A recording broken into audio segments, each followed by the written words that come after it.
Welcome back. మొత్తానికి 4వ విడతలో జరగబోయేటువంటి ఎన్నికలు 13వ తేదీన మొత్తం దానికి సంబంధించి అటు పార్లమెంట్ ఎన్నికలు అలాగే పలు రాష్ట్రాలకు జరిగే అసెంబ్లీ ఎన్నికలకు సంబంధించి కూడా పార్టీలన్నీ విపరీతంగా సమాయత్తం అవుతున్నాయి. అండ్ నిన్నటి వరకు ఒక లెక్క ఇవాళ నుంచి మరో లెక్క అన్నట్టుగా దూసుకుపోతూ ఉన్నాయి. ఇటు తెలంగాణలో కూడా బీజేపీ అగ్రనేతలు అలాగే కాంగ్రెస్ అగ్రనేతలు మొత్తం అంతా కూడా భారీ బహిరంగ సభలు నిర్వహిస్తూ కూడా ఓటర్లందరినీ ప్రసన్నం చేసుకునే పనిలో ఉన్నారు. అండ్ నిన్నటితో నామినేషన్ల గడువు కూడా ముగిసింది. మొత్తానికి నామినేషన్లు అయితే దాఖలయ్యాయి. అండ్ ఇక స్క్రూట్నీ మిగిలింది. మొత్తానికి దాదాపు అధికారంలో ఉన్న కాంగ్రెస్ నుంచి మొదలు పెడితే కనుక అన్ని రాజకీయ పార్టీలు కూడా చాలా విపరీతంగానే క్యాంపెయినింగ్లు చేస్తున్నాయి. మండు టెండని భానుడైతే మండిపోతున్నాడు. విపరీతమైన ఉష్ణోగ్రతలు నమోదవుతున్నాయి. అయినా అవన్నీ కూడా లెక్క చేయకుండా చాలా చక్కగా చాలా విపరీతంగా జనాల్లోకి చొచ్చుకుపోతున్నారు. భారీ బహిరంగ సభలు అలాగే బీఆర్ఎస్ అధినేత కేసీఆర్ సైతం రంగంలోకి దిగి నడుం బిగించి ఆయన కూడా రోడ్ షోలు సైతం చేస్తున్నారు, కేవలం భారీ బహిరంగ సభలే కాకుండా. అయితే ఇవాళ 88 స్థానాలకి మొత్తానికి పార్లమెంట్ ఎన్నికలు జరగనున్నాయి. నేపథ్యంలో మొత్తం చాలా మంది ప్రముఖులు కూడా వారి వారి భవితవ్యాన్ని ఇవాళ తేల్చుకోనున్నారు.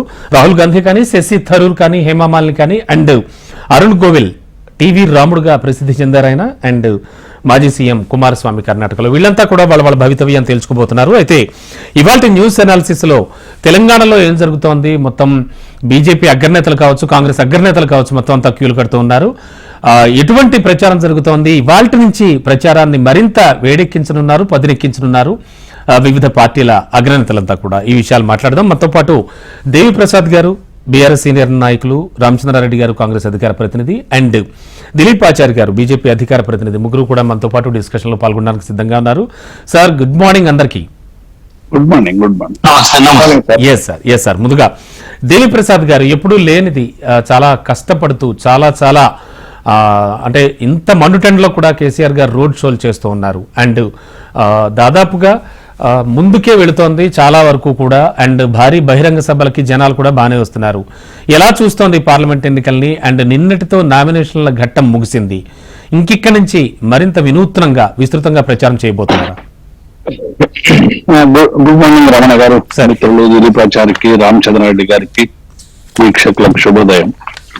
మే 11న జరిగేటువంటి సాధారణ ఎన్నికల కోసం బీఆర్ఎస్ పార్టీ ఒక స్పష్టమైనటువంటి కార్యాచరణతో ముందుకెళ్తున్నటువంటి విషయాన్ని చూస్తా ఉన్నాం. గత 15 రోజుల నుంచి కూడా క్యాంపెయిన్ జరుగుతా ఉంది అన్ని పార్లమెంట్ నియోజకవర్గాల్లో, అన్ని శాసనసభ నియోజకవర్గాల్లో. కేసీఆర్ గారు మా అధినేత ఏ ఎన్నికలు వచ్చినా, చిన్న ఎన్నికలు వచ్చినా, పెద్ద ఎన్నికలు వచ్చినా వారి పర్యటన అనేటువంటిది మీరు గతంలో కూడా చూసారు. దాదాపు పోయిన శాసనసభ ఎన్నికల్లో కూడా వారు చాలా విస్తృతంగా దాదాపు అన్ని నియోజకవర్గాల్లో కూడా పర్యటించి ప్రజలకు కన్విన్స్ చేసేటువంటి ప్రయత్నం చేశారు. మా సంక్షేమము, అభివృద్ధి, రకరకాల విషయాలు. ఈసారి కూడా ఎండ చాలా, అప్పుడేమో శాసనసభ ఎన్నికలప్పుడు కొంత వాతావరణం అనుకూలంగా ఉండే, కానీ ఇప్పుడు ప్రజలు బయటికి రావడానికి చాలా ఇబ్బందికరమైనటువంటి పరిణామం. ఇవన్నీ దృష్టిలో పెట్టుకుని వారేమో రోడ్ షోలు ఎంచుకున్నారు. కార్నర్ మీటింగ్లు, రోడ్ షోలు చాలా పెద్ద ఎత్తున ప్రజల నుంచి ఆదరణ వస్తుంది. మీరు చూస్తా ఉన్నారు. మొన్న మిర్యాలగూడ నుంచి ప్రారంభించినటువంటి బస్సు యాత్ర నిన్న భువనగిరితో నిన్న భువనగిరి చేర్చుకున్నది, ఇలా మహబూబ్నగర్ కూడా పోతా ఉంది. ఈ దీంతో పాటు హరీష్ రావు గారు, కేటీఆర్ గారు, మా మంత్రులు అందరూ కూడా నియోజకవర్గాల్లో రకరకాల ప్రచార కార్యక్రమంలో పాల్గొంటా ఉన్నాం. ప్రధానంగా మేము రెండు పార్టీలు, బీజేపీ అలాగే కాంగ్రెస్ ఏమో ఈ 4 నెలలుగా ఇచ్చినటువంటి 4 నెలలుగా అధికారంలో ఉన్నటువంటి కాంగ్రెస్ పార్టీ తనకు తాను విధించుకున్నటువంటి 100 రోజుల డెడ్ లైన్ పాటించేటువంటి క్రమంలో ఏ హామీలు కూడా అమలు చేయలేదు. హామీలన్నీ వైఫల్యాలైనాయి. పైగా హామీల పేరు మీద ఇవాళ అడిగిన వాళ్ళ మీద ఎదురుదాడి చేసేటువంటి ప్రయత్నంలో భాగంగా చివరికి దేవుని మీద ఒట్టు, అమ్మ మీద ఒట్టు అన్నట్టు ఇవాళ దేవుళ్ళ మీద ఒట్టు పెట్టి వీటిని పరిష్కరిస్తాము, నేను చేస్తానని చెప్పి మళ్ళీ ఇంకొక డెడ్ లైన్ పెట్టేటువంటి ప్రయత్నం చేస్తా ఉన్నాం. దానికి నిన్న హరీష్ రావు గారు కూడా చాలా స్పష్టంగా జవాబు ఇచ్చారు. ఒకవేళ మీరు తప్పకుండా చేస్తా లేకుంటే అని రేవంత్ రెడ్డి గారు మొన్న ఏదో సవాల్ విసిరినట్టుగా కనబడ్డది.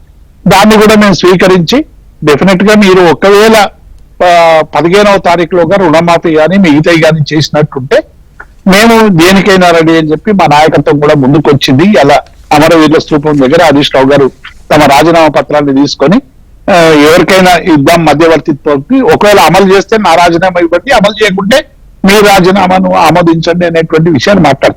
ఇది ఏమైనప్పటికీ కూడా రెండవది భారతీయ జనతా పార్టీకి సంబంధించి కూడా ఈ 10 ఏళ్ళు అధికారంలో ఉన్నటువంటి భారతీయ జనతా పార్టీ ప్రజల ఆకాంక్షల్ని సరైనటువంటి రీతిలో ఆవిష్కరించడంలో విఫలమైందనేటువంటి విషయాన్ని కూడా మేము చాలా స్పష్టంగా ప్రజలకు వివరించేటువంటి ప్రయత్నం చేస్తా ఉన్నాం. బాబు నిన్న మొన్న రిజర్వేషన్లు ఎత్తేస్తామనేటువంటి మాటను కూడా ఇలా మాట్లాడడం. అట్లాగే రెండవది ఒక వర్గానికి సంబంధించినటువంటి మైనార్టీలకు సంబంధించినటువంటి వాళ్ళ మీద రకరకాలుగా వ్యాఖ్యానాలు చేసేటువంటి పద్ధతి. ఇలా మైనార్టీలైనా, హిందువులైనా, సిక్కులైనా, ఇంకెవరైనా అందరూ భారత పౌరులకు అందరికీ అనేక హక్కులు రాజ్యాంగం కల్పించినటువంటి హక్కులున్నాయి. హక్కుల్ని కాలరాసేటువంటి అధికారం కానీ, కాలరాసేటువంటి ప్రయత్నం కానీ ఇలా ప్రజలు సహించరనేటువంటి విషయాన్ని స్పష్టం చేస్తూ ఇవన్నీ కూడా ఎన్నికల ప్రచారంలో పెడతారు. మూడవది, మేము మొన్న ఎన్నికల్లో కొంత 1.8% తో ఓడిపోయినటువంటి మాట వాస్తవం, అధికారంలోకి రాలేదు. కానీ ఒక ప్రతిపక్షంగా మాకు గౌరవమైనటువంటి పాత్రని ప్రజలు ఇచ్చారు. ఆ ప్రతిపక్ష పాత్రని పోషిస్తూ ఉన్న ఇటీవల కొన్ని మాధ్యమాల్లో ఇంటర్వ్యూల్లో కూడా మా అధినేత కేసీఆర్ గారు చెప్పారు, ఈ 5 ఏళ్లు ఈ ప్రభుత్వం చల్లగా ఉండాలి అంటే ఇచ్చినటువంటి హామీలన్నీ కూడా అమలు చేయాలి అనేటువంటి విషయాన్ని చాలా స్పష్టంగా చెప్పారు. ఒకవేళ హామీలు అమలు చేయకపోతే ప్రజాక్షేత్రంలో నిలదీస్తా ఉంటున్నారు. షూర్ సార్, ఒక్క నిమిషం సార్ రామచంద్రారెడ్డి గారు, ఏమనిపిస్తోంది? మొత్తానికైతే అగ్రనేతలంతా క్యూలు కడుతున్నారు. నిన్నటితో నామినేషన్ల ఘట్టం కూడా ముగిసింది. అంటే మరింత జోరు పెంచబోతోందా? ఆల్రెడీ క్షేత్రస్థాయిలో మీ ప్రధాన నాయకులంతా కూడా తిరుగుతూ ఉన్నారు, సీఎం రేవంత్ రెడ్డి సహా. ఏం జరుగుతోంది సార్, ఏమంటారు? అండ్ మరోవైపు సెన్సేషన్ ఏమిటంటే రాజీనామాల సవాళ్లు, ప్రతి సవాళ్లు బాగా వినిపిస్తున్నాయి. ఇప్పుడు కాంగ్రెస్ పార్టీకి ప్రతిపక్షంలో ఉన్నప్పుడు గతంలో చేసినటువంటి సంక్షేమ పథకాల గురించి, అభివృద్ధి గురించి కాంగ్రెస్ పార్టీ చెప్పుకుంటూ వచ్చింది. ఇప్పుడు వచ్చేసరికి ఇప్పుడు మేము చేయబోయే కార్యక్రమాలు, ఇప్పుడు ఇచ్చినటువంటి 6 గ్యారంటీలలో 5 గ్యారంటీలు పూర్తి చేసినటువంటి సందర్భము, 6వ గ్యారంటీకి శ్రీకారం చుట్టినటువంటి సందర్భం కానీ, గతంలో ఉన్నటువంటి ఆర్థిక పరిస్థితులు కానీ, లేకుంటే ధ్వంసమైనటువంటి ఆర్థిక వ్యవస్థ కానీ, ఈ విధంగా చెప్పుకుంటూ దీన్ని ఎట్లా రివైవ్ చేసుకోవాలని చెప్పేసి ఒక పరిష్కార మార్గంతో ముందుకు పోతూ మేము ఈ రోజున ప్రచారానికి పోతుంటే ఈ టీఆర్ఎస్ వాళ్ళు ఒక పందాలో, బీజేపీ వాళ్ళు ఇంకొక పందాలో పోతున్నారు. టీఆర్ఎస్ వాళ్ళు ఎప్పుడు ఈ ప్రభుత్వం కూలిపోతుంది, వాళ్ళు 20 మంది టచ్ లో ఉన్నారు, వీళ్ళు 15 మంది వస్తున్నారు, నిన్ననే కలిసిపోయినారు, మొన్ననే కలిసిపోయినారు అని చెప్పేసి ఆ గ్యారంటీలు అమలు చేయలేరు, ఛాలెంజ్ ప్రభుత్వ సీఎం పదవికి రాజీనామా చేస్తావా అని చెప్పేసి ఎంతసేపటికి కూడా ఒక దింపుడు గల్ల మాసేతోని ఈయన ఎప్పుడు పదవి నుంచి బయటకి వైదొలిగిపోతాడు కాంగ్రెస్ ప్రభుత్వము, నేనెప్పుడు ఎక్కాలని చెప్పేసి ఒక ఆతృతతోని తెలంగాణ ప్రజల్ని గత 10 సంవత్సరాలు వంచినటువంటి వైనాన్ని కూడా మర్చిపోయి ఈ రోజు టీఆర్ఎస్ నాయకులు చేస్తున్నటువంటి ప్రయత్నం వాళ్ళది ఉన్నది. మరి ఈ సందర్భంలో మేము అడుగుతున్నాం, మీరు ఏ రోజైనా కానీ గత 10 సంవత్సరాల కాలంలో మీరు చేసినటువంటి సంక్షేమ పథకాల గురించి ఎందుకు మాట్లాడలేకపోతున్నారు? డబుల్ బెడ్రూమ్ ఇండ్ల గురించి ఊసెందుకు ఎత్తటం లేదు? దళితుల 3 ఎకరాల గురించి ఎందుకు ఎత్తటం లేదు? నిరుద్యోగ సమస్య గురించి కానివ్వండి, లేకుంటే నీళ్లు, నిధులు, నియామకాలన్నటువంటి నినాదం గురించి కానివ్వండి, ఆర్థికంగా దోషమైనటువంటి పరిస్థితి గురించి కానివ్వండి, మీరు ఎందుకు ప్రజల్లో చెప్పుకోలేకపోతున్నారు అని చెప్పేసి మేము ఈ రోజున అధికార పక్షంగా మేము ఈ రోజున ప్రశ్నిస్తున్నాం. మిమ్మల్ని మేము అధికారంలోకి రాగానే మీ లెక్క మేము అహంకార ధోరణితో చేయలేదు, మిమ్మల్ని కలిసినాము.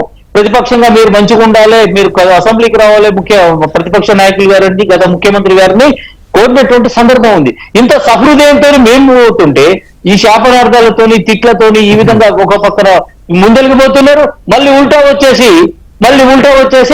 సంస్కారం అంటే ఇదేనా అని చెప్పేసి మాకు శుద్ధులు చెప్తున్నారు. సార్ రుణమాఫీ రామచంద్రారెడ్డి గారు, రుణమాఫీ చుట్టూ తిరుగుతున్నాయి రాజకీయాలు మొత్తం క్యాంపెయినింగ్ లో, అండ్ ఈ రాజీనామాల పర్వం కూడా దాని చుట్టూ తిరుగుతోంది.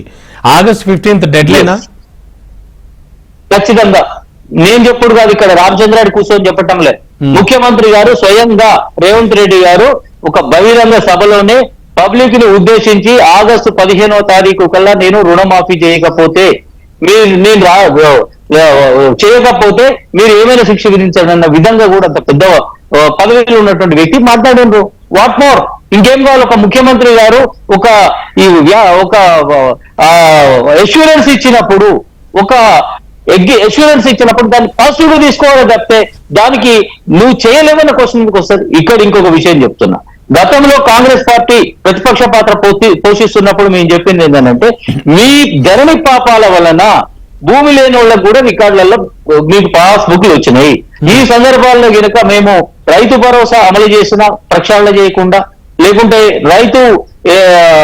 అదేవిధంగా రైతు భరోసా అండ్ రుణమాఫీ విషయానికి వచ్చేసరికి దానితో ప్రభుత్వ ఆర్థిక వ్యవస్థ మీద పూర్తి కూడా భారం పడుతుంది.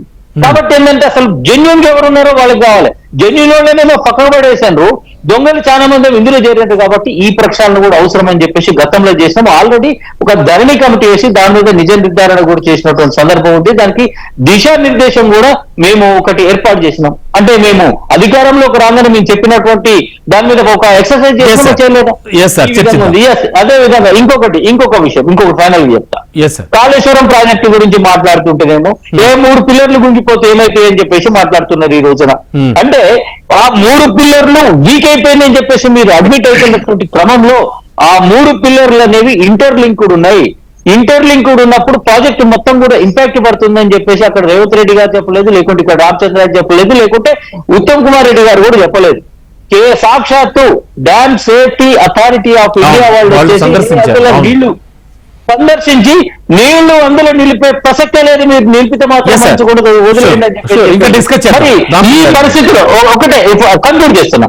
కాబట్టి మేము ఇంత టెక్నికాలిటీస్ తోని ఒక పద్ధతి ప్రకారము ట్రాన్స్పరెంట్ గా పారదర్శకంగా ముందుకు పోతుంటే ఈ టీఆర్ఎస్ యొక్క కుట్ర ఏంది, ఇంకా బీజేపీ గురించి చెప్పేది ఏంది, మీరు టైం ఇస్తే చెప్తా, లేకుంటే మాట్లాడదాం, ఇంకా డిస్కస్ చేద్దాం, చాలా టైం ఉంది మనకు, పర్వాలేదు. అండ్ దిలీప్ ఆచార్య గారు ఏమనిపిస్తోంది? టోటల్ గా ప్రధాని మోడీ పదే రాష్ట్రానికి వస్తూ ఉన్నారు. తెలంగాణలో ఖచ్చితంగా 12 సీట్ల వరకు కూడా మేము గెలుస్తాం అంటూ నిన్న అమిత్ షా భారీ బహిరంగ సభలో కూడా చెప్పారు. ఏం జరుగుతోంది, ఎలా తీసుకుంటోంది, అండ్ ప్రచారాన్ని సరికొత్త పుంతలు తొక్కించబోతున్నారా? నమస్కారం అండి, మీకు హెచ్ఎంటీవీ ప్రేక్షకులకు, అదేవిధంగా మా కో ప్యానలిస్టులు పెద్దన్నలకి నమస్కారం. ఇప్పుడు ఎన్నికలు జరుగుతా ఉన్నాయండి, లోక్సభ ఎన్నికలు జరుగుతా ఉన్నాయి. ఒక ఎన్నికల లోపల ఒక ఎజెండా తీసుకొని ముందుకు రావాల్సిన అవసరం ఉన్నది, స్పష్టమైన విధానంతో ముందుకు రావాల్సిన అవసరం ఉన్నది. కానీ కాంగ్రెస్ బీఆర్ఎస్ పార్టీలు ఒకరి మీద ఒకరు ఆరోపణలు ప్రత్యారోపణలు చేసుకుంటూ పైచేయి సాధించడం కోసం, లేకుంటే ప్రజల దృష్టిని మళ్లించడం కోసము ప్రయత్నాలు చేస్తూ ఉన్నామని చెప్పి ఆరోపణలు ప్రత్యారోపణలు మేము అదే చెప్తా ఉన్నామండి. ఇప్పుడు జరుగుతున్నది ఏంటంటే బీఆర్ఎస్ పార్టీ కేసీఆర్ గారు బయలుదేరిండ్రు, ప్రజాబాహుల్యంలోకి వస్తా ఉన్నాడు, అఖండ ప్రజానీకము నీరాజనాలు వలుపుతా ఉన్నదని చెప్పి మన దేవి ప్రసాద్ గారు చెప్తా ఉన్నారు. మేమేమంటున్నాం అంటే కేసీఆర్ గారి పార్టీ బీఆర్ఎస్ పార్టీ అసలు ఈ పార్లమెంట్ ఎన్నికల్ని బయటికి చెప్పుకున్నంత సీరియస్ గా తీసుకోలేదేమో అని మాకు అనిపిస్తా ఉంది, ప్రజలకు అనిపిస్తా ఉంది. రోడ్ షో చేస్తూ బయటకు వచ్చినా కూడా ఎందుకు అంటే కారణం ఏంటంటే నేను చాలా స్పెసిఫిక్ కారణం చెప్తాను. నిన్న వరంగల్ అభ్యర్థిని ప్రకటించారు బీఆర్ఎస్ పార్టీ, వారు నామినేషన్ కూడా వేయలేకపోయినరు. అంటే చూడండి మీరు, ఇంతకు ముందేమో 2 అభ్యర్థులు రంజిత్ రెడ్డి గారు గాని కావ్య గారు గాని అభ్యర్థిత్వాన్ని ప్రకటిస్తే వారేమో పార్టీని వదిలిపెట్టిపోయినరు. తర్వాత ఇంకొక అభ్యర్థిని వరంగల్లో అభ్యర్థిని ప్రకటిస్తే ఆ అభ్యర్థి సకాలంలో నామినేషన్ సమయానికి కూడా నామినేషన్ వేయడానికి పోక ఆయన రిజెక్ట్ చేసే పరిస్థితి వచ్చింది. కనుక ఇంత ఉదాసీనంగా వ్యవహరిస్తున్న బీఆర్ఎస్ పార్టీ సీరియస్ గా ఈ ఎన్నికలను ఎదుర్కొంటుందని చెప్పి నేను భావిస్తలేదు. దానికి తోడు కాంగ్రెస్ పార్టీతో లోపాయికారి ఒప్పందం ఎందుకు అని అంటే కాంగ్రెస్ పార్టీ ఈ పాపాలు గడిచిన 10 సంవత్సరాల్లో బీఆర్ఎస్ పార్టీ చేసిన పాపాలు అంతా ఇంత కాదు, చాలా విధ్వంసం జరిగింది తెలంగాణ అని చెప్పి అంతకుముందు మాట్లాడిన రేవంత్ రెడ్డి గారు ఇప్పుడు సన్నాయి నొక్కులు నొక్కుతా ఉన్నారు. మేము జ్యుడిషియల్ కమిటీ వేసి రిపోర్టు వచ్చిన తర్వాత చర్యలకు ఉపక్రమిస్తామని చెప్తా ఉన్నారు. కనుక ఏది కూడా వారి పైన అంటే మీరేంది మేమేంది అని చెప్పి లోపాయికారి ఒప్పందం కుదుర్చుకొని దాంట్లో భాగంగానే ఈ విధంగా జరుగుతా ఉందని చెప్పి మేము భావిస్తా ఉన్నాం. ఇంకొకటి చూడండి, రేవంత్ రెడ్డి గారు కాంగ్రెస్ పార్టీగా చెప్తా ఉన్నాడు, మేము ఇందిరమ్మ సాక్షిగా 9వ తారీఖు డిసెంబర్ 9వ తారీఖు రోజు మేము అన్ని అమలు చేస్తాము, తొలి సంతకం రుణమాఫీ పైన పెడతామని చెప్పారు. ఇప్పుడేం చెప్తా ఉన్నారు, లక్ష్మీ నరసింహస్వామి సాక్షిగా మేము ఆగస్టు 15 లోపల చేస్తాం. అంటే ఇందిరమ్మ సాక్షి అయిపోయింది, ఇప్పుడు దేవుని మీద భారం వేసారు, దేవుడే దిక్కు మాకు అని చెప్పి చెప్పగానే చెప్తున్నారు. కనుక వీరి లోపల ఎంత సీరియస్నెస్ ఉందనేది. ఇంకొకటి, ఇప్పుడు నిన్న సవాల్ విసిరిడ్రు, నేను ఆగస్టు 15 లోపల రుణమాఫీ ఏకకాలంలో చేస్తానని చెప్పి ఒక సవాల్ విసిరిండు. ఆయన హరీష్ రావు గారు స్పందించిండు, నువ్వు ఒక ఏకకాలంలో రుణమాఫీ చేస్తే నేను రాజీనామా చేస్తా అని చెప్పి. మరి రేవంత్ రెడ్డి గారు ఏమనాలే, అవును నువ్వు చేస్తావు కదా, నువ్వు రెడీగా ఉండని చెప్పిండు. కానీ ఏమంటాడు, చేయకపోతే మరి నేను రాజీనామా చేస్తానని చెప్పాలి కదా. నిజాయితీగా చెప్పాల్సిన అవసరం ఉంది కదా. మీకు అంత చిత్తశుద్ధి ఉంటే, మీకు అంత కాన్ఫిడెన్స్ ఉంటే, నేను చేయగలుగుతానని కాన్ఫిడెన్స్ ఉంటే మీరు ఆయన ఎందుకు ఆ మాట అనలేదు అనేది మీ డిమాండ్. ఇప్పుడు ఆయననే కదా సవాల్ చేసిండు. నేను రిజైన్ నేను అమలు చేస్తా, అంటే బీఆర్ఎస్ పార్టీని రద్దు చేసుకుంటారా అని చెప్పి అడిగిండు. కాదు నేను రాజీనామా చేస్తానని చెప్పిండు. మీరు కూడా ఏదో ఒక ప్రతి సవాల్ ఉండాలి కదా. పుట్టిగా కాకమ్మ కబుర్లు చెప్పుకుంటూ ప్రజల్ని మొబైల్ పెట్టుకుంటూ పోతా ఉంటే దానివల్ల ఉపయోగం ఏముంది? ఇంకొక సీఎం రేవంత్ రెడ్డి గారు, ఆచార్య గారు ఒక్క నిమిషం, సీఎం రేవంత్ రెడ్డి గారు చాలా క్లియర్ కట్ గా చెప్తున్నారు, ఆగస్ట్ 15th లో పెట్టి పరిస్థితుల్లో రుణమాఫీ చేసి తీరుతామని. చేయకపోతే మేమేమంటున్నామంటే డిసెంబర్ 9న కూడా చేస్తాను, మొదటి సంతకం పెడతాను అని చెప్పి ఎన్నికల ప్రణాళికలు పెట్టిరు కదా. ఎన్నికల కంటే ముందు చెప్పారు కదా, ఇందిరమ్మ సాక్షిగా అని చెప్పారు కదా, చేయలేదు కదా. మరి ఇప్పుడు కూడా చేస్తున్నారు కదా, మీరు చేస్తాము అని చెప్పినప్పుడు చేయకపోతే డెఫినెట్లీ సార్. రామచంద్ర షూర్ ఆచార్య గారు సార్, దేవిప్రసాద్ గారు ఏం జరుగుతోంది? వరంగల్ లాంటి పార్లమెంటు స్థానాల్లో కూడా నామినేషన్ సంబంధించి ఆల్రెడీ దిలీప్ ఆచార్య గారు చెప్పిన మాటలన్నీ విన్నారు మీరు. ఏం జరుగుతోంది అంటే అంత సీరియస్ గా రమణ గారు బీఆర్ఎస్ పార్టీ ఏ ఎన్నికలైనా, పంచాయతీ ఎన్నికలైనా, వార్డు ఎన్నికలైనా, శాసనసభ ఎన్నికలైనా, పార్లమెంట్ ఎన్నికలైనా, గల్లీ నుంచి ఢిల్లీ వరకు జరిగేటువంటి అన్ని ఎన్నికలను మేము సీరియస్ గా తీసుకునేటువంటి ఏకైక పార్టీ బీఆర్ఎస్ పార్టీ. రమణ గారు, ఎందుకంటే మేము చాలా సీరియస్ గా మేమందరం కూడా ఎందుకుంటున్నాం, ఇక్కడ మా ప్రాంతాలు వదిలి నియోజకవర్గాలలో పర్యటించి ఇక్కడ ప్రచారం చేసేటువంటి మా క్యాడర్ అంతా కూడా ఇలా నియోజకవర్గాల్లో చాలా సీరియస్ గా ప్రచారం చేస్తాం. ఒకవైపు కేసీఆర్ గారి బస్సు యాత్రలు కావచ్చు, రెండో వైపు నామినేషన్ల ప్రక్రియకు ర్యాలీలు కావచ్చు, గ్రామీణ ప్రాంతాల్లో ప్రచారం కావచ్చు, మేము చాలా సీరియస్ గా చేస్తా ఉన్నాం. సీరియస్ గా చేస్తలేరనేటువంటి భావన కల్పించేటువంటి పరిస్థితిలో మమ్మల్ని పక్కకు పెట్టి అయితే కాంగ్రెస్ కై లేకుంటే మాకే అనేటువంటి పద్ధతిలో ఇలా బీజేపీ గానీ కాంగ్రెస్ గానీ మాట్లాడడం అనేటువంటిది చాలా బీఆర్ఎస్ కాంగ్రెస్ ఒకటే. బీఆర్ఎస్ చేసిన పాపాలన్నీ 10 ఏళ్ల నుంచి కాంగ్రెస్ చూసి చూడనట్టు వెళుతోంది, దిలీప్ ఆచార్య గారు అన్నారు. ఇప్పుడు నేనంటున్నా బీఆర్ఎస్ చూసి చూడనట్టు, బీఆర్ఎస్ ఏమి ఒకవేళ నిజంగానే ఏమైనా చేసి ఉంటే డెఫినెట్ గా కేంద్ర ప్రభుత్వానికి సంస్థకు సంబంధించినటువంటి అత్యంత బాధ్యత గల అత్యంత శక్తివంతమైనటువంటి సంస్థలు ఉన్నాయి కదా. చాలా కాలం వాళ్ళే ఆరోపణలు చేశారు. ఇది ఏటీఎం అన్నారు, ఇంకొకరు అన్నారు, ఆయన పోయి జైలు కడతామన్నాడు, ఇప్పుడు రేవంత్ రెడ్డి ఏమో డబుల్ బెడ్రూమ్ కడతామన్నాడు. ఇవన్నీ చెప్తున్నారు కదా, ఎందుకు ఎక్కడ ఏం చేస్తలేరు? వాటికి అన్నిటికి కూడా మా అధినేత చాలా ఒక్క నిమిషం ఆచార్య గారు, నేనేమంటున్నా, నిజంగానే ఒకవేళ మా మీద వచ్చినటువంటి ఆరోపణలో నిజమని తేలినా, ప్రాథమిక సాక్ష్యాలు లభించిన ఎఫ్ఐఆర్ నమోదు చేయండి, మా మీద కేసులు పెట్టండి, మమ్మల్ని ఒకవేళ నిర్ధారణ అయితే జైల్లో వేయండి. కానీ వేయాల్సినటువంటి వాళ్ళు ఎవరు, చేయాల్సినటువంటి దేవప్రసాద్ గారు నిన్న చూసాం, హరీష్ రావు గారు రుణమాఫీకి సంబంధించి ఎందుకు అంత సీరియస్ గా వెళ్ళిపోతూ ఉన్నారు అంటే ఏం జరుగుతోంది? కేవలం రుణమాఫీ సెంట్రిక్ గానే ఎందుకు ఈ ప్రచారం చేసుకుంటూ ఉన్నారు? ఇప్పుడు ఇంతకుముందు దిలీప్ ఆచార్య గారు కూడా చెప్పారు, కాంగ్రెస్ పార్టీ ఏమి వాగ్దానం చేసి ఇందిరమ్మ సాక్షిగా డిసెంబర్ 9న మేము 2 లక్షలు రుణమాఫీ చేస్తాం.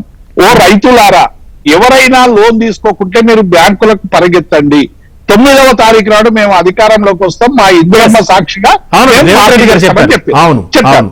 చెప్పిన తర్వాత ఇప్పుడే అది అమలు చేయాలని మేము చెప్తా ఉంటే ప్రతిపక్షాలుగా మళ్ళీ ఇప్పుడు ఏం చేసారు, డెడ్ లైన్ అనేది ఆగస్టు 15 పెట్టాడు. బట్ అధికారంలోకి వచ్చాక ఆల్రెడీ కొన్ని అయితే అమలు పరుస్తూ వెళుతున్నారు.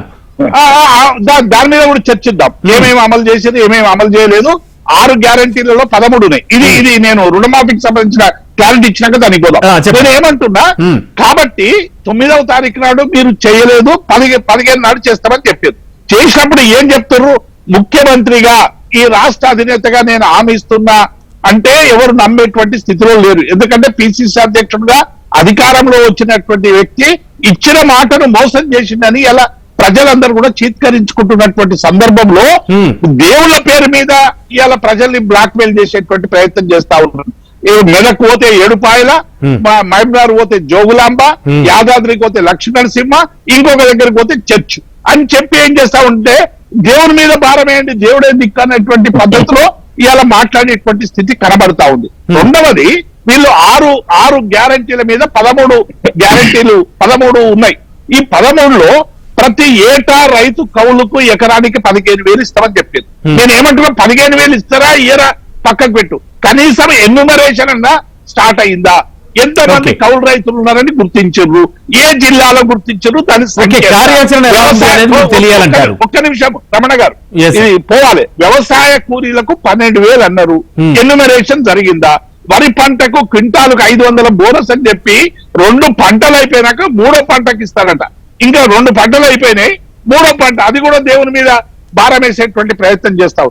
200 యూనిట్ల విద్యుత్ అన్నారు, 90 లక్షల రేషన్ కార్డులు ఉంటే ఇవాళ వీళ్ళు ఇచ్చిన 20 లక్షలు కూడా దాటలేదు. ఎంత మందికి ఫ్రీ విద్యుత్ ఇచ్చారు ప్రకటించమనండి. అమలు పరిచారు కానీ ఒక విధి విధానం లేదు అంటారు మీరు. షూర్ సార్, ఒక్క నిమిషం. లేదు, రైతు భరోసాకి లేదు, ఉచిత విద్యుత్ లేదు, దీనికి లేదు, ఇల్లు లేని వాళ్ళు ఇస్తామన్నారు, 5 లక్షలు ఇస్తామన్నారు, ఏదో అనౌన్స్ చేసిరు. ఎక్కడ కూడా 100 రోజుల్లో ఏ ఒక్కటి అమలు చేయలేదు, ఒక ఫ్రీ బస్సు తప్ప. సంబంధించినటువంటి సమస్యలు కూడా చాలా ఉన్నాయి. కాబట్టి డిఫరెంట్ గా ప్రజల ముందుకు తీసుకుపోతాం. Right sir, done. రామచంద్రారెడ్డి గారు, చాలా ప్రశ్నలు ఉన్నాయి మీ ముందుకు. ఇప్పుడు నిద్రపోతున్న వాళ్ళని లేకపోతే నటించేటోళ్ళని కాదు, వీళ్ళకి మానసికంగా పూర్తిగా కూడా తెలుసు కాంగ్రెస్ పార్టీ పథకాల అమలుతోని ముందుకు దూసుకోబోతుంది. దీన్ని అబద్ధపు ప్రచారంతో 10 సార్లు చెప్పినా గానీ తెలంగాణ ప్రజల మనసుల్లో విషబీజం నాటాలని చెప్పేసి ఒక విఫల యత్నం చేస్తున్నారు తప్ప ఇది వేరే కాదు. నేను ఒకటే అడుగుతున్న సూటికి, అలా మేము ప్రగతి భవన్ ని ప్రజాభవన్ గా మార్చిన తర్వాత ఉచిత కరెంట్ ఇవ్వలేదా, ఫ్రీ బస్సు ఇవ్వలేదా, గ్యాస్ సిలిండర్లు దానికి సంబంధించి మేము ఆ హామీని అమలు చేయలేదా, అదే విధంగా 10 లక్షలకి ఆరోగ్యశ్రీని పెంచలేదా? ఇన్ని చేసిన తర్వాత సంఖ్య ఎంత ఇక్కడ చెప్తున్నా, వీళ్ళ యొక్క దుర్మార్గమైన చర్య సుప్రీంకోర్టు కూడా చెప్పింది. 20 లక్షల రేషన్ కార్డులను తీసి పడేస్తే సుప్రీంకోర్టు కూడా చీఫ్ సెక్రటరీని సుప్రీంకోర్టు పిలిపించి బిడ్డ ఎట్ట తీసినా 20 లక్షల రేషన్ కార్డులు అని చెప్పేసి ప్రశ్నించింది. ఇప్పుడు నెక్స్ట్ బ్రేక్ కల్లా మీకు నేను చూపిస్తాను న్యూస్ కూడా. వీళ్ళు రేషన్ కార్డుల గురించి, వీటి కార్డుల గురించి వీళ్ళు మాట్లాడుతున్నారు. వీళ్ళకి అర్హత లేదు. సాక్షాత్తు ఈ రాష్ట్రానికి పరిపాలనలో ముఖ్యమైనటువంటి సెక్రటరీ, చీఫ్ సెక్రటరీని కూడా సుప్రీంకోర్టుకి సమన్ చేసింది. చాలా కామన్ అని చెప్పేసి పిలిచింది సుప్రీంకోర్టు. ఎందుకంటే రేషన్ కార్డుల పుణ్యాన వీళ్ళ యొక్క దుర్మార్గమైన చర్య వలన. రెండోది, ఈ రోజున 10 సంవత్సరాల కాలంలో ఈ రాష్ట్రాన్ని నీళ్లు, నిధులు, నియామకాలు ఉన్నటువంటి నినాదంతో అధికారంలోకి అధికారంలోకి వాళ్ళు రావటము, దానికి ముందర కాంగ్రెస్ పార్టీ మేమిచ్చినటువంటి తెలంగాణ రాష్ట్రంలో వీళ్ళు అధికారంలోకి వచ్చి తెలంగాణ ప్రజల్ని 10 సంవత్సరాల సుదీర్ఘ కాలంలో నియంత్రిత పోకడలతోని, ఉద్యమాలు లేకుండా, కనీసం నిరసనలు లేకుండా ఉక్కుపాదంతోనే నడిచినటువంటి వీళ్ళు మాట్లాడుతున్నారు కాంగ్రెస్ పార్టీ పథకాలు అమలు చేయట్లేదు. ఏం చేశారు మీరు 10 సంవత్సరాల కాలం? ఎన్ని డబుల్ బెడ్రూమ్ ఇల్లు కట్టించారు? ఎంతమందికి మీరు రైతు భరోసా బీళ్లకి తుప్పలకి ఇచ్చారు? ఎంతమంది బెంచ్ కార్లను ఇచ్చి డబ్బులు తీసుకుపోయారు? ఆ విషయం మీకు గుర్తులేవా? గత ముఖ్యమంత్రి గారు ఈ రోజు మాట్లాడుతున్నారు, గతంలో ఆయన చెప్పిండు ఎరువులు అనేవి తెలంగాణ రాష్ట్రంలో అమ్మబడవు, అన్ని ఫ్రీ అన్నారు. అసలు కేసీఆర్ పుట్టిందే ఎందుకేమోనని చెప్పేసి ఆ రోజున శుష్క వాగ్దానాలు చేసిండ్రు. ఎక్కడికి పోయింది? ఇలా మాట్లాడటానికి ఏ మొహం పెట్టుకొని మాట్లాడుతున్నారు మీరు? ఈ రోజు దానికి సమాధానం చెప్పండి. దళితులకు 3 ఎకరాలు రామచంద్రారెడ్డి గారు, బీజేపీ చేస్తున్న బీజేపీ అడుగుతున్న వాటికి ఏం చెప్తారు?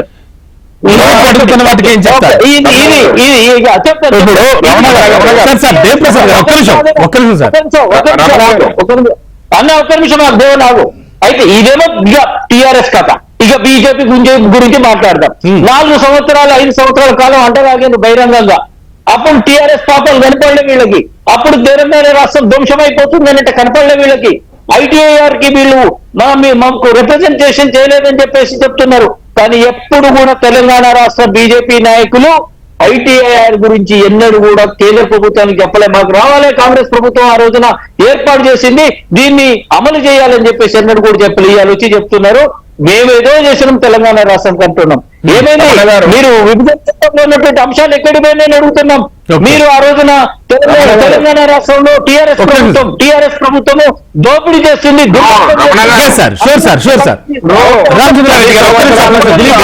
పార్టీ ఏం చేసింది సార్ రామచంద్రారెడ్డి గారు ఒక్క నిమిషం, మీరు మీకు సమయం ఇచ్చాను, ఒక్క నిమిషం కంక్లూడ్ చేయండి ప్లీజ్. క్లుప్తంగానే చేస్తా. ఈ రోజున బీజేపీ టీఆర్ఎస్ అనే దాన్ని వేరుగా చూడొద్దు. బహురూపాలలో ఉన్నటువంటి ఏకరూపాలు వీళ్ళు, అందులో ఏమాత్రం సందేహం లేదు.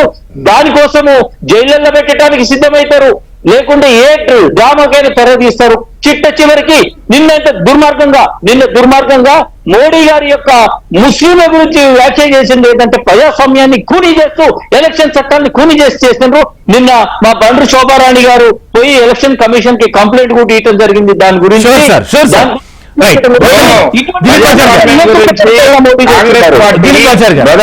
రమణ గారు చెప్పండి. నేనేమంటున్నానంటే ఇప్పుడు కాంగ్రెస్ పార్టీ ప్రజాస్వామ్యం గురించి ఎంత తక్కువ మాట్లాడితే అంత ఉచితంగా ఉంటది. మీరు నిస్సిగ్గుగా మాట్లాడొద్దు. కాంగ్రెస్ పార్టీ ఏ స్టేట్మెంట్ ఇచ్చినా ఉట్టిగా వేగ్గా ప్రజలు నవ్వుకుంటా ఉన్నారు. ఎమర్జెన్సీ విధించింది భారతదేశంలో, భారతదేశం పైన ఎమర్జెన్సీ విధించిన పార్టీ ఈరోజు ప్రజాస్వామ్యం గురించి మాట్లాడితే ఏమన్నా ఉందా అండి? ఏంది రిజర్వేషన్లు మాట్లాడారు? ఎవరి రిజర్వేషన్లు గుంజుకొని ఎవరికి ఇచ్చారు? ముస్లిం రిజర్వేషన్లు ఇవ్వాలని చెప్పి రాజ్యాంగంలో ఉన్నాయా? వ్యాఖ్యలు కూడా చేశారు దిలీపాచారి గారు. చేస్తాం, బరాబర్ చేస్తాం రమణ గారు. మేము వస్తే ముస్లిం రిజర్వేషన్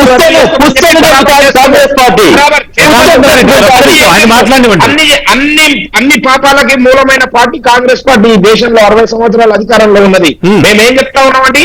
ఓబీసీల రిజర్వేషన్లు చెక్కోసి ముస్లిం రిజర్వేషన్లు ఇచ్చారు, అవి కాలవని చెప్పి మళ్ళీ ముస్లిం రిజర్వేషన్లు పెంచుతామని చెప్పి శుష్క వాగ్దానాలు ఇచ్చేది కాంగ్రెస్ పార్టీ. ఏ విధంగా ఇస్తారు? ఇప్పుడు అమెరికాలోనంట ఆ వారసత్వ సంపద తీసుకొని 55% సంపద ప్రభుత్వం స్వాధీనం చేసుకుంటుందంట, 45% మాత్రమే ఆ వారసులకు ఇస్తుందంట. అది మీరు అమలు చేయబోతున్నారా? సంపాదించుకున్న సొమ్ముని మీరు గుంజుకోవడానికి కూడా అంటే మీ సంపద వంచండి, ముందు కాంగ్రెస్ పార్టీ సంపద వంచండి. ఇంకొక విషయం అండి, మీరు ఈడీ సిబిఐ ఇన్కమ్ ట్యాక్స్ అని చెప్తారు కదా, ఎందుకు అదాని గురించి అంబానీ గురించి ఎప్పుడు మాట్లాడతారు? వారి సంపద పెరిగింది అని చెప్పి మీరు ఏమి వ్యాపారం చేయలేదు. మీ కుటుంబం, కాంగ్రెస్ కుటుంబం ఏమి వ్యాపారం చేయలేదు. ఎక్కడ కూడా వ్యాపారం చేయకుండా ఇన్ని వేల కోట్ల రూపాయలు ఏ విధంగా సంపాదించిందండి? ఎందుకు మీకు ఈడీ నోటీసులు ఇస్తుంది? ఎందుకు ఈ ఐటీ నోటీసులు ఇస్తుంది మీకు? కనుక మీరు చేసిన అవినీతి పాపాలన్నీ మా దగ్గర ఉన్నాయి, ప్రజల మధ్యలో ఉన్నాయి. మీకు ఇప్పటికి కూడా మీరు చూడండి రమణ గారు, ఒక చిన్న క్లారిఫికేషన్ ఇవ్వాల్సిన అవసరం ఉంది. రామ్మోహన్ రెడ్డి గారు, ఇక్కడ మహిళలకి 4,000 రూపాయలు ఇస్తామని చెప్పారు, 2,500 ఇస్తామని చెప్పారు. ఎక్కడ పోయిందండి? అది పోయింది. ఇప్పుడు 1,00,000 రూపాయలు ఇస్తారంట. న్యాయపత్రం అని చెప్పి కేంద్ర పార్టీ న్యాయపత్రం తీసుకొని వచ్చింది మేనిఫెస్టో. 1,00,000 రూపాయలు ఇస్తామంటారు. 2,500 రూపాయలు ఇవ్వను. సార్ నేనేమంటున్నానంటే కాంగ్రెస్ పార్టీకి ఇంకా వాగ్దానాలు చేసుకుంటా పోతే ఓట్లేసే పరిస్థితి ప్రజల్లో లేదు. ఈ రోజు కాంగ్రెస్ పార్టీ తెలంగాణలో తిరగమని చెప్పండి, గ్రామాలలో పోయి చెప్పమని చెప్పండి, మేము ఇది చేసినాం, ఇన్ని గ్యారంటీలు అమలు చేసినాము, ఇంకొక గ్యారంటీ మిగిలిపోయిందని చెప్తా ఉన్నాడు రామచంద్రారెడ్డి గారు. చెప్పమని చెప్పండి అదే విషయం. ప్రజల మధ్యలోకి వచ్చి ఒక కొత్త రేషన్ కార్డు ఇచ్చిందేమో చెప్పమని చెప్పండి. ఈ రేషన్ కార్డుల గురించి చెప్పి దాకా రద్దు చేసి 20 లక్షల కార్డులు అని చెప్పి ఇప్పుడే మరి వీళ్ళు ఎందుకు ఇస్తలేరు? 4 రేషన్ కార్డు ఎందుకు ఇస్తలేరండి?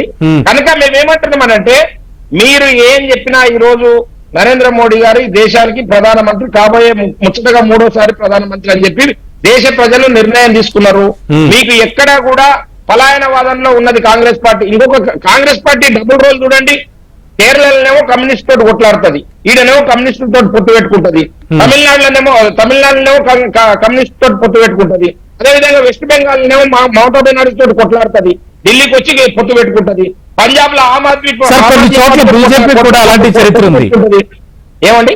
కొన్ని చోట్ల బీజేపీ కూడా అలాంటి చరిత్ర ఉంది. చెప్పండి, ఒక దగ్గర చెప్పండి రమణ గారు, ఒక దగ్గర చెప్పండి సార్.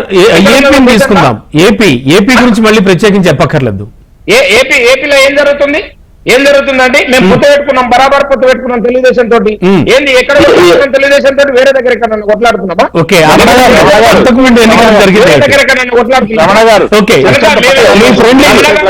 మీరు మా ఎన్నికల స్ట్రాటజీ మాకున్నది. మా ఎన్నికల స్ట్రాటజీ ప్రకారం ఒక సిద్ధాంతం అంటే ఒక సిద్ధాంతం ప్రకారం పోతున్నాం. ఒక రాష్ట్రంలో పొత్తు, ఒక రాష్ట్రంలో శత్రుత్వం. ఏ విధంగా చెప్పుకుంటారండి? ఎట్లా చెప్పుకుంటారండి? దాన్ని మళ్ళీ మేము అందరం కలిసి ప్రత్యామ్నాయం ఎట్లయితుంది? కాంగ్రెస్ ప్రత్యామ్నాయం అవుతుంది. ఇప్పుడు చెప్పండి రమణ గారు, సరే మన విజయపచారి గారి పొత్తుల గురించి చెప్తారు. పొత్తుల గురించి చర్చించాలంటే వాళ్ళు పీడీపీతోని కాశ్మీర్ లో వాళ్ళు వ్యతిరేకులు అన్నారు. అంటే మొత్తంగా కూడా తీవ్రవాద సంస్థకు సంబంధించినటువంటి వాళ్ళు ఉగ్రవాదులు.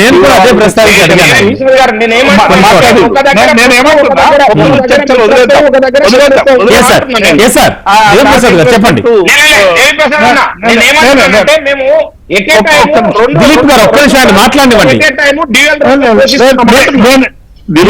మాట్లాడండి సార్. ఇప్పుడు అది చర్చ కాదండి, ఇప్పుడు ఆ చర్చ పక్కకు పెడదాము. ఎందుకంటే ఇప్పుడు ఇక్కడ తెలంగాణకు సంబంధించినటువంటి కార్యక్షేత్రంలో రెండు రాజకీయ పార్టీలు, ఇలా బీజేపీ గాని కాంగ్రెస్ గాని. ఇంతకుముందు మా పెద్ద రామచంద్ర రెడ్డి గారు అన్నట్టు నేను కూడా ప్రజలకు అపీల్ చేస్తున్నా, మేము ఒకవేళ అబద్ధం ఆడితే మాకు ఓటేయకండి. 4,000 పెన్షన్ ఒకవేళ ఇస్తే కాంగ్రెస్ పార్టీకి ఓటేయండి. 2,500 మహిళలకు ఇస్తే ఓ మహిళలారా మీరు ఓటేయండి. 500 బోనస్ ఇస్తే ఓ రైతులారా కాంగ్రెస్ పార్టీకి వేయండి. లేకుంటే కాంగ్రెస్ పార్టీకి వ్యతిరేకంగా ఇలా మాకేయండి అనేటువంటి విషయాన్ని మేము చాలా స్పష్టంగా చెప్తున్నాం. రైతు భరోసా 15 ఇస్తే వాళ్ళకేయండి, మాకు వేయకండి. ఇలా మేము చాలా స్పష్టంగా చెప్తున్నాం. కౌలు రైతులకు ఇస్తే వాళ్ళకే వేయండి, 6 గ్యారంటీలు అమలు చేస్తే వాళ్ళకే వేయండి. మేము ఇలా మా హరీష్ రావు గారు చాలా స్పష్టంగా మీరు 6 గ్యారంటీలు అమలు చేస్తలేరు, తర్వాత రుణమాఫీ 15 అన్నారు. ఒకవేళ అందులోపల చేస్తే నా రాజీనామా యాక్సెప్ట్ చేయండి అని ఆయన పేద ప్రజల కోసం ఈ సంక్షేమ పథకాలకు పనంగా పెట్టి తన రాజకీయ భవిష్యత్తు గురించి పేపర్ ఇచ్చేందుకు సిద్ధమైండు. రేవంత్ రెడ్డి రమ్మనండి, నిజాయితీగా ఉంటే 17 సీట్లు వస్తాయి కదా. ఇలా చెప్తారండి రాజీనామా చేస్తాం 15లోగా అమలు చేయకుంటే అని. అంటే ఇలా ఏమైపోయిందంటే ఇచ్చిన హామీలన్నీ కూడా అమలు చేసేటువంటి సిన్సియర్ ఎఫర్ట్ కాంగ్రెస్ పార్టీ దగ్గర లేదు. 18,300 కోట్లు అప్పు తీసుకొచ్చింది. ఏం చేసిర్రు? కాంట్రాక్టర్లకు చెల్లింపులు తప్ప చేసింది ఏమీ లేదు. నెల జీతాలు, కాంట్రాక్టర్లకు పేమెంట్లు. ఏ సంక్షేమ పథకానికి డబ్బులు ఇచ్చింది లేదు. ఒక రైతు బంధుకు 3.5 ఎకరాలు వేసారు. ఇలా ధరణి వల్ల నష్టం జరిగింది, అందుకే వేస్తలేమంటారు. 3.5 ఎకరాల్లో నష్టం జరగదా? 2.5 ఎకరాల్లో నష్టం జరగదా? 4 ఎకరాల్లో నష్టం జరగదా? 5 ఎకరాల్లో నష్టం జరగదా? కబ్జాలు జరగవా? కాబట్టి వీళ్లకు విధానం అంటూ లేదు. అలవి కాని హామీలు ఇచ్చి తెలంగాణ ప్రజల్ని మోసం చేసిర్రు. ఆ మోసం నుండి బయట రావడానికి రకరకాల ఫీట్లు వేసి చివరికి కోమటిరెడ్డి వెంకటరెడ్డి కూడా ముఖ్యమంత్రి అయ్యే అర్హత ఉన్నదని చెప్పుకునేటువంటి స్థాయికి నల్గొండలో వచ్చిండు.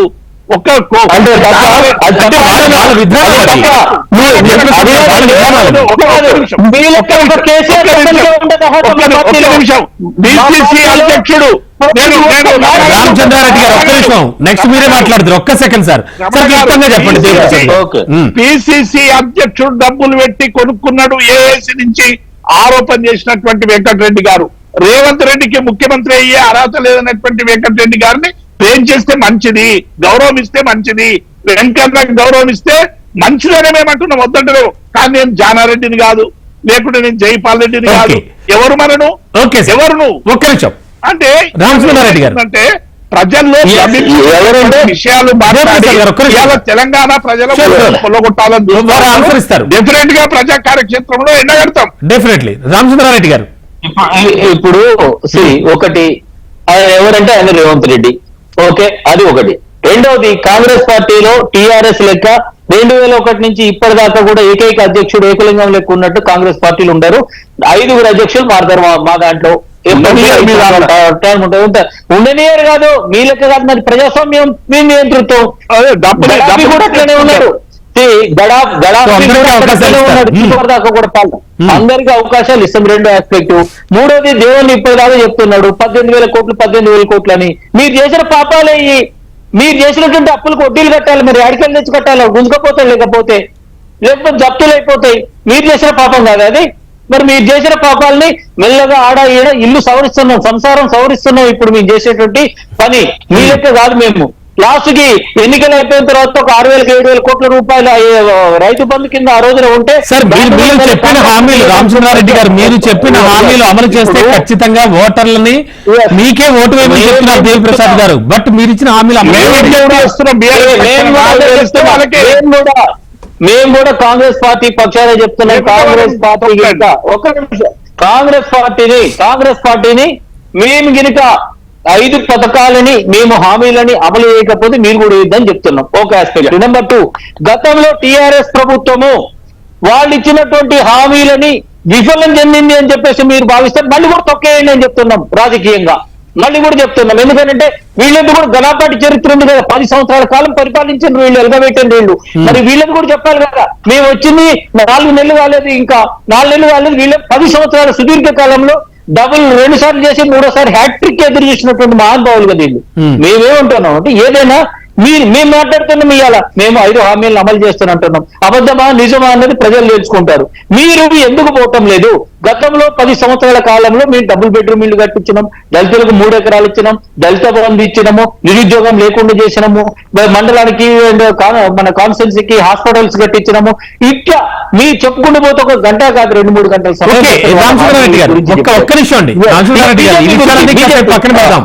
రామచంద్రారెడ్డి గారు ఇవన్నీ ఆరోపణలు ప్రత్యారోపణలు అంటే రాజీనామాల పర్వాలు అవి ఇవి చాలా నడుస్తున్నాయి. సరే ఇవన్నీ పక్కన పెడదాం. ప్రస్తుతానికి నిన్నటితో ఆ ఎన్నికల అంటే నామినేషన్ల పర్వం అయితే ముగిసింది.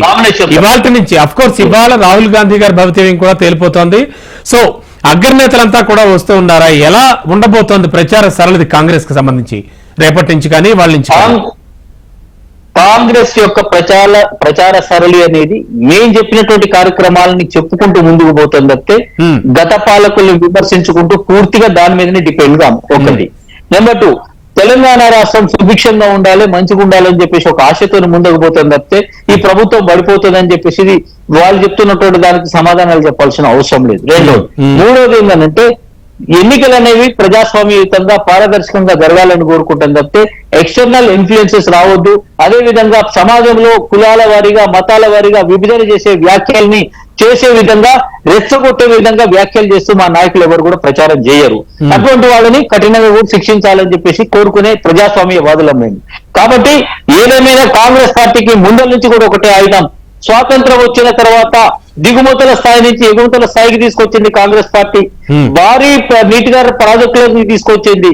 తర్వాత రక్షణ రంగానికి సంబంధించినటువంటి అనేక పెద్ద వాటిని ప్రాజెక్టులని చేపట్టింది. అదే విధంగా జాతీయకరణ చేసింది, గరీబ్ హఠావో అన్నది.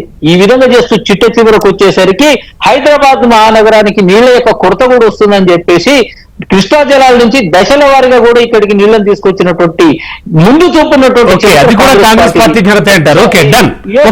ఖచ్చితంగా దిలీప్ ఆచార్య గారు, దిలీప్ గారు చెప్పండి. మీ ఆడియో మ్యూట్ లో ఉన్నట్టు చూడండి. రామచంద్రారెడ్డి అన్న గారు అన్ని చేసినాం మేము అందుకని మాకు ఓట్లు వేయండి అని చెప్తా ఉన్నాం. మీరు చేసినవే చెప్తా ఉన్నాం. మేము చేసిన ఈ 10 సంవత్సరాల్లో నరేంద్ర మోడీ గారు ఈ దేశానికి చేసిన సేవలు, అభివృద్ధి, ఈ దేశ సమగ్రత, భద్రత గురించి చెప్తూ కాంగ్రెస్ పార్టీ ఏం చేసిందో కూడా చెప్తా ఉన్నాం. మేము 60 సంవత్సరాల్లో కాంగ్రెస్ పార్టీ అవినీతిమయమైంది, స్కాములు చేసింది, కుటుంబ పాలన జరిగింది. కనుకనే ఆ పార్టీని మళ్ళా తీసుకురావద్దు. ఎందుకనంటే ఈ రోజు అమేథీ నుంచి పారిపోయిండు రాహుల్ గాంధీ గారు. వాయనాడులో ఎన్నిక జరుగుతా ఉంది. వాయనాడులో కూడా తన మిత్రపక్షం చేతుల్లోనే ఓడిపోతుంది, కమ్యూనిస్టుల చేతుల.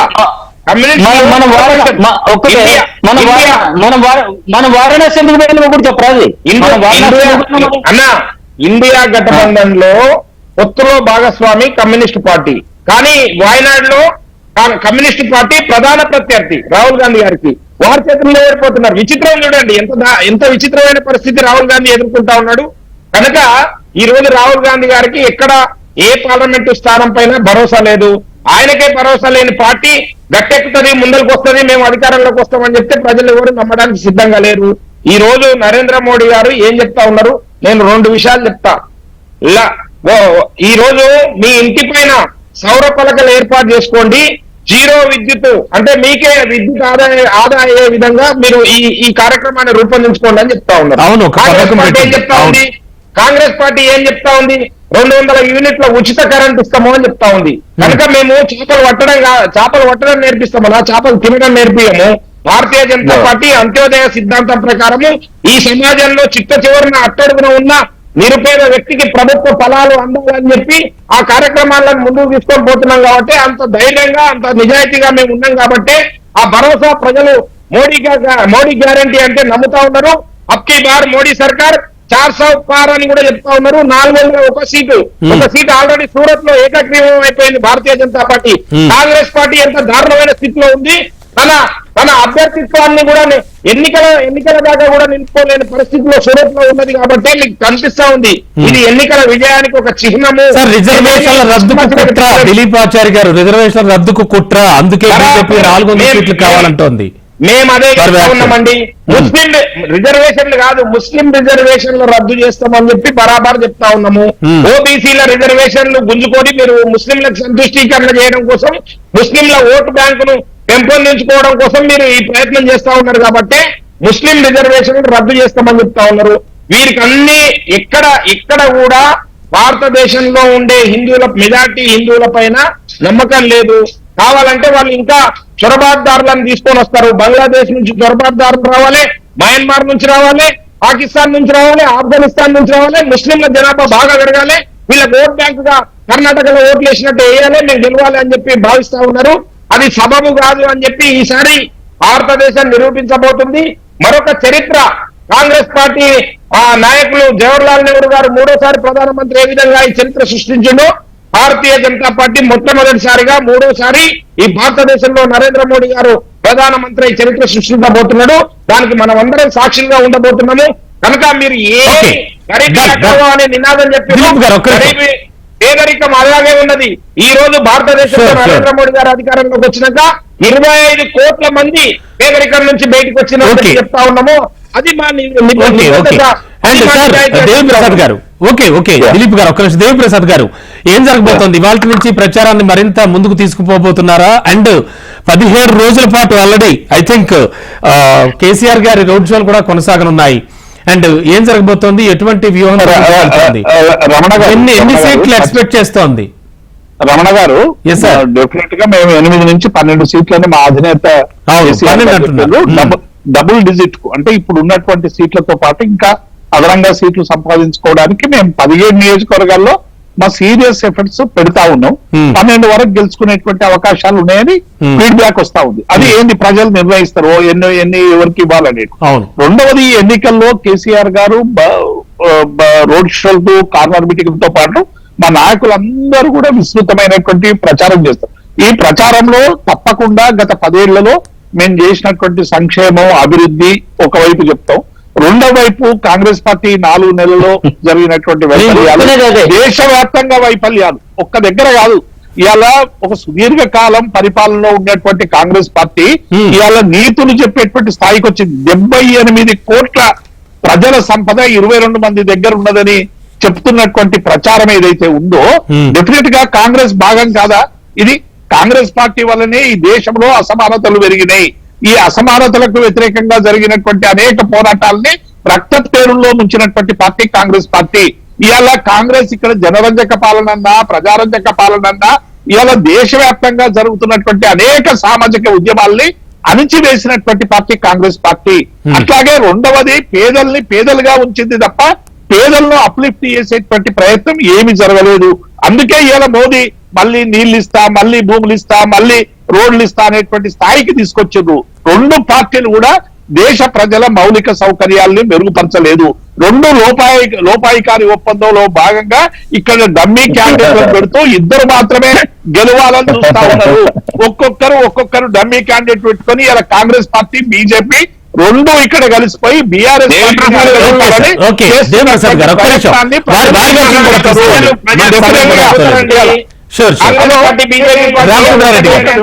అవుతారు. నిజామాబాద్ లో గతంలో ఏం జరిగింది, అక్కడ ఏం జరిగింది, అవన్నీ జరుగుతా ఉన్నాయి. 400 సీట్లు ఇవ్వాలంటే అర్థమైంది రమణ గారు. మీద పెత్తనం, తిండి మీద పెత్తనం, దేశం మీద బీజేపీ 400 సీట్లు జయప్రసాద్ గారు, ఒక్క నిమిషం, ఒక్క నిమిషం. ఇవాళ దేశ ప్రజల్ని మరింత అడగదొక్కడానికి okay sir, okay, okay. Jayaprasad గారు, డెఫినెట్ గా ఓకే. ప్రజల్లోకి తీసుకుపోతాం. Sure sir. బీజేపీ ఈ తర్వాత దిలీప్ గారి దర్శనం కూడా తీసుకోవాలి, మీరు క్లుప్తంగానే చెప్పాలి. చెప్పండి. బీజేపీ వాళ్ళకి ఒక్కటే ఛాలెంజ్ చేస్తున్నాం. మ్మ్. మీరు సకల అందరికీ దేవుడైనటువంటి రాముణ్ణి గాని, లేకుంటే మత విద్వేషాలు రగల్చకుండా గాని, లేకుంటే ప్రజల్ని తప్పు దారి పరీక్షించే విధంగా మాట్లాడకుండా గాని మీరు గనుక మాట్లాడితే మీరు గనుక వాటిని దృష్టిలో పెట్టుకొని మాట్లాడితే ఫస్ట్ అది మీకు విజయం వచ్చినట్లు. అంతేగాని ఒక దేవుణ్ణి గాని సెంటిమెంట్స్ రగిల్చే విధంగా, మత విద్వేషాలు రగిల్చే విధంగా, లేకుంటే లేని వాటిని అభూత కల్పనలను అంటే దేశవ్యాప్తంగా ఎన్డీఏ పాలనలో అభివృద్ధి సంక్షేమం ఏం జరగలేదనా మీ ఉద్దేశం? నేను అడుగుతున్నా, అభివృద్ధి గురించి మాట్లాడితే మేము చెప్తున్నాం, మేము సూటుగా ప్రశ్నిస్తున్నాం. వ్యవసాయదారులకు మీరేం చేసిండ్రు? ఇస్తున్న 2 కోట్ల ఉద్యోగాలు ఎక్కడికి పోయినాయి? దేశ సంపదను ఎందుకు అమ్మిండ్రు? ఎందుకు మీరు అన్ని విషయాలకు సమాధానం రాముడు లేకుండా దేవుడు లేకుండా మీరు ముందుకు రండి అంటున్నారు. దానికి దేవుడు లేకుండా రాముడు లేకుండా మేము రాము. ఎందుకనంటే రాముడు మిథ్య. కాంగ్రెస్ మీ పేరు రాముడు ఉన్నాడు మీ పేరులో, కానీ రాముడే లేడు అని చెప్పి సుప్రీం కోర్టులో అఫిడవిట్ ఇచ్చింది కాంగ్రెస్ పార్టీ. రాముడు మిథ్య, మీరేమో రాముడు లేడు అన్నాడు. మేము రాముడు నిజము, రాముడు శాశ్వతం అని చెప్పినాం. మేము రాముడిని నమ్ముకుంటాం, బరాబర్ నమ్ముకుంటాం. రైతుల గురించి థ్యాంక్ యూ సో మచ్. మళ్ళీ మరోసారి మాట్లాడుకుందాం. డిస్కషన్ లో పాల్గొన్నందుకు థ్యాంక్ యూ సార్. ఇది ఇవాల్టి న్యూస్ అనాలిసిస్. చూస్తూనే ఉండండి హెచ్ఎం టీవీ. వార్తాగదు, నిజం దాగదు.